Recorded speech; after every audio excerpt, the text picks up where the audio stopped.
Hi, everybody. I'm Jeff FASICK from the University of Tampa. It's great to be back at the consortium. This talk is entitled North Atlantic Right Whale Melanopsin Pigment and Pupil Light Response. My co-authors are Haya Elgren and Phyllis Robinson at University of Maryland, Baltimore County. In this slide, we're going to start with our eye. Light comes in, is bent by the cornea, and then bent again by the lens, and then we are going to fract that light back onto the retina, where we find two classes of photoreceptors, rods and cones. The rods and cone photoreceptors are going to innervate bipolar cells, and then finally ganglion cells. The axons of the ganglion cells will generate our optic nerve, which goes to our visual cortex. So we look at cones. Cones are used in bright light conditions, rods in dim light conditions. The cones are innervated on individual ganglion cells. Rods will group together on a single ganglion cell. So cones are good for high resolution vision, but poor contrast. Unless there's color vision involved, then they have high color contrast. Rod photoreceptors are good for high contrast, black and white vision, but relatively poor resolution due to innervating multiple photoreceptors on a single ganglion cell. So we already know that the North Atlantic right whale, bowhead whale as well, lack cone photoreceptors. So they must rely only on rod photoreceptors to see both at nighttime and in the daytime. Lori Schweikert published a paper in 2016 where she showed that, at least the bowhead whale is lacking cone photoreceptors. So her control experiment was a slice of retina from a cow, and she labeled the rod photoreceptors with a red antibody, and she labeled the cone photoreceptors, both blue and green cone photoreceptors, with an antibody labeled green. And then she had bowhead whale retina, that's all we had at the time, where again the red is the rod photoreceptors, and we don't see any green staining showing the lack of cone photoreceptors. So how does the pupil light reflex work with our retinal photoreceptors? Well, at nighttime, the pupil response relies on the rod photoreceptor. This is a picture of a mouse pupil blown up, right? And it's a very large pupil, dilated pupil. At dawn, both the rod and cones will be controlling the pupil light response. And as dawn gives way to daytime, full bright light, the cone photoreceptor is going to dominate, while the rod has been bleached out and is no longer functional. When it gets really bright out, like on a sunny day at noon at the beach, another cell controls the pupil light response, the IPRGC, the intrinsically photoreceptive retinal ganglion cell. And it's put together differently than a rod and cone photoreceptor. It's just a neuron with the visual pigment, with a pigment within. And that will constrict the pupil down to its smallest size.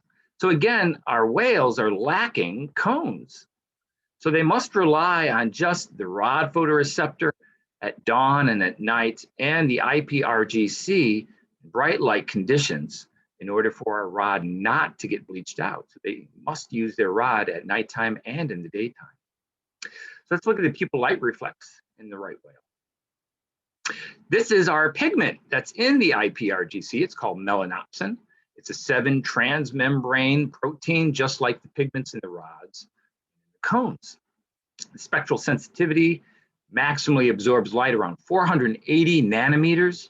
It's probably placed there because of where the broadest amount of spectral light is during the day. All animals are conserved at this sensitivity. The carboxy tail, though, of many of the whale species, including the North Atlantic right whale, is different from other pigments from other animals. So let's look at this thing. Here is the rear end of our pigment. It's the carboxy tail, and the red dashes in there are phosphorylation sites. And the pigment relies on being phosphorylated in order to deactivate or turn the pigment off. We got to turn the pigment on with light, but then we got to turn it off so the pupil isn't dilated or constricted all the time. So if we look at kind of an action spectrum, these are the results from a mouse model, a living in vivo experiment, where wild type, where it has 12 phosphorylation sites, the gray is dark and the blue is when light is available to the mouse. We have a large pupil in the dark, we turn the lights on, the pupil constricts, we turn the lights off, and the pupil dilates again. And we have those images matched up with when light gets turned on, constriction, light gets turned off, dilation. If we remove all the phosphorylation sites, we get something that looks like this. Again, it's dilated, fully dilated in the dark. We turn the light on and the pupil constricts. But when we turn the light off, the pupil stays constricted. You see that in this pattern down here. Again, this is our mouse model.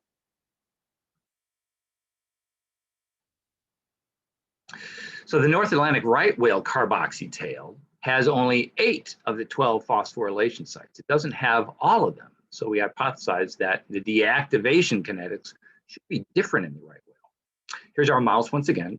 Here's our whale. And we're missing a couple phosphorylation sites. We're missing some phosphorylation sites up here, and we're missing some phosphorylation sites down here.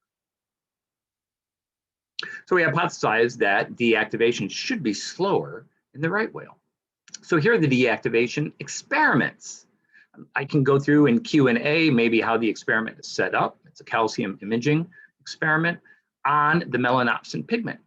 And as we turn the lights on, we start to see a lot of fluorescence in this experiment. Blue is the wild type mouse. And as we turn the lights off, we start to see deactivation. And we see that in our mouse, right? Dilate it in the dark. We hit the mouse with light, or we hit the pigment in vitro with light. We get pupil constriction with the activation of the pigment. Turn the lights off and we get deactivation of the pigment and dilation of our pupil. Now the interesting band, the one that we're working on, is the right whale, and that's over here in purple.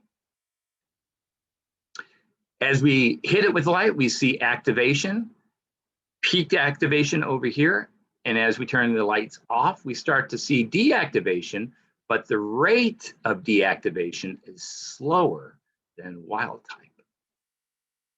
The rate of deactivation is actually slower than when we remove all of the phosphorylation sites. That's what we see in red. So we hypothesized that the right whale, in the dark it's dilated, in the light it's constricted, but when we remove that light, that pupil will stay constricted. How long? In the mouse model, it was about 9 minutes until the pupil went back to a fully dilated state. So our conclusions. Many whales, including our North Atlantic right whale, lack cones. They rely only on rods to see. So they need to have some protection in bright light conditions to prevent those rods from being photo-bleached or bleached out by the sun. Amino acid substitutions in melanopsin are our best target for extending the constricted pupil in bright light conditions when the light is removed. And we hypothesize that the adaptation helps protect the rod photoreceptors from bleaching when the animals are moving from a bright light condition to a dim light condition and then back to a bright light condition. Thanks to Bill, once again, we're using the sequences from the Callow 0901 animal. Preethi for the images of the mouse model. I was supported by some internal funding at UT and Phyllis by the NSF. Thanks very much, and I look forward to the Q&A.